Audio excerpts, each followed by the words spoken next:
everybody. Welcome to Sunday Business School. This is episode 5. My name is Morgann Crook, and I have been successfully building multiple online businesses over the past few years, and I just have some business tips to share with you guys. So whether you are a independent business, a small business, a direct sales or multi-level marketing business, and you want some help building your brand online, this is definitely the place to learn some great tips. Ideally every Sunday. More regularly, it's been every other Sunday, but I'll just take what I can get, right? So the topic today is a quick one, but I've heard of this twice this week, and so I really wanted to address it. And I called this How to Not Burn Yourself Out with Leadership. And I have definitely experienced this before, and I've seen it before. And I'm watching some of my, hi Melissa, some of my sideline sisters deal with this right now. So here's my advice for you guys. I'm going to swipe the comments to the right here so I don't get distracted. Here's the problem. When you are a go-getter and somebody who is like focused and driven and knows what they want out of their business, you see your business as kind of like a straight arrow. And you're pulling your arrow back and you're constantly moving forward. And it obviously is going to vary the pace you're going to move. However, you're always moving forward because you always got that goal in mind. Now, when you bring people onto your team or when you work with other people, they might not think the same way you do.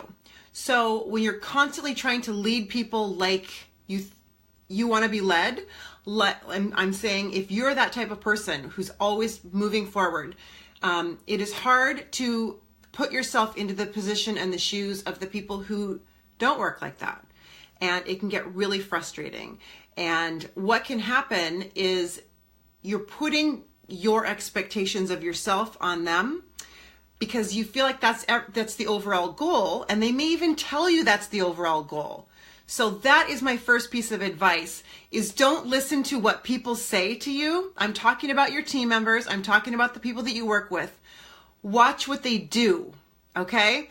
Because that is going to be more indicative of what they really want than what is coming out of their mouth. And I've seen it 1,000 times because people say lots, but are they really willing to do the work that is put in? So I've learned through my journey of being a leader that if you give people multiple tasks to not necessarily prove themselves, but basically show you that they're ready to do the do, then they're more willing to work with you the way you want to, the way you're used to working, right? So one of the situations that I witnessed this week was somebody who put together a big event, and she was frustrated and upset that her team didn't show up like she did and like she expected they would and like they told her they would. And my advice to her was that she's putting too much pressure on them and therefore putting too much pressure on herself as a leader because she's got her expectations up far too high for where she needs to be. So there's this point in time where you're working your business really hard and other people want to be up at your level. So you're like, okay, let's do this. But the fact is they're not quite there yet to like be on the same plane to put on a big event with you, or I'll just use that as an example, to put on a big event with you. Maybe they're not there yet. And then everybody feels frustrated because maybe they didn't feel like they were successful at it, or they felt frustrated at what they were able to put into it because it just wasn't what they had in their mind. And so my advice on that is if you want to do big events, if you want to do things for your team and the people that you work with, and you're at that level that you can manage it and have the event turn out the way you expect it to, then maybe you probably need to do it yourself. And, there's that whole saying that if you want to get the job done right, then do it yourself. And I think a lot of that saying comes into this business.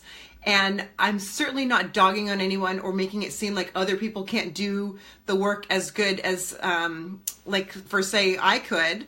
But I know if my expectations are up here and I know that other people aren't going to give me the same product level, the same intensity level, the same effort level, then it's just easier on everybody for me just to do it and be like, here you go, because then everybody wins, right?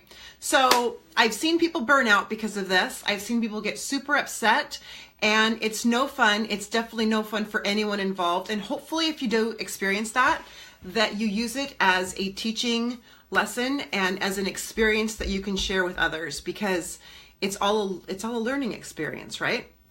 But getting burnt out is the fastest way for your arrow to slow down or even halt, because you feel like nobody wants to do this.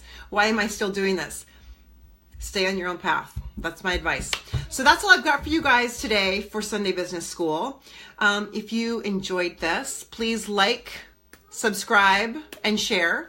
And as always, if you have any fun, great, interesting tips and topics for me to cover, send me a message and I will be sure to address those. Thanks, guys. Have a great weekend.